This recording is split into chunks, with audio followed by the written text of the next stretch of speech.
அப்பா man of the match வாங்கினியே உனக்கு எவ்வளவு ரூபாய் கிடைச்சிச்சு? 1 லட்ச ரூபா கொடுத்தாங்க. லூசு பயல நீ மட்டும் அந்த மேட்ச்ல அவுட் ஆயிருந்தா 10 லட்சம் அடிச்சிருக்கா. 10 லட்சம் கிடைச்சிருக்கோம்.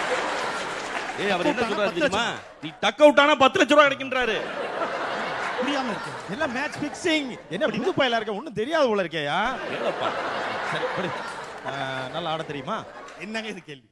ஆடத்தில்ல டீம்ல செலக்ட் பண்ணுவாங்களா? நல்லா பேட்டிங் பிடிப்பேன். உனக்கு நடிக்க தெரியுமா? பந்து போட்டு அடிக்க தெரியும். யோ நடிக்க தெரியுமாயா? நான் எதுக்குங்க நடிக்கணும்? யோ இங்க நடிக்கிறது கிடையாதுயா. நீ ஒரு மேட்ச் ஆடிட்டேன்னா நிறைய விளம்பரத்துல நடிக்கணும்யா. ஓஹோ. இந்த நிக்கிற பாரு. அவன் பேட்டிங் போடுறத விட ஷூட்டிங் போடுறதே ஜாஸ்தி. ஓஹோ. ஒரு நாளைக்கு 56 விளம்பரத்துல வந்துகிட்டு இருக்கானே. வாட்ச் விளம்பரத்துல இருந்து வர்த்தக விளம்பரத்து வரைக்கும் வந்துகிட்டு இருக்கான். ஏன் எல்லாம் பணம் யா கோடி கோடியா கொட்டும். ஏங்க உங்ககிட்ட ஒரு கேள்வி. கேளு. இந்த விளம்பரத்துல நான் நிறைய பாத்திருக்கேன். விளம்பரத்துல பந்து எங்க போனாலும் விழுந்து விழுந்து பாஞ்சு பிடிக்கிறீங்க. ஆமா. மேட்ச்ல கைக்கு வர கேட்ச விட்டுறீங்க. அது ஏங்க? அட என்னையா லூசு தரமான கேள்வி. அங்க பிடிச்சா காசியா? இங்க விட்டாத்தாயா காசு.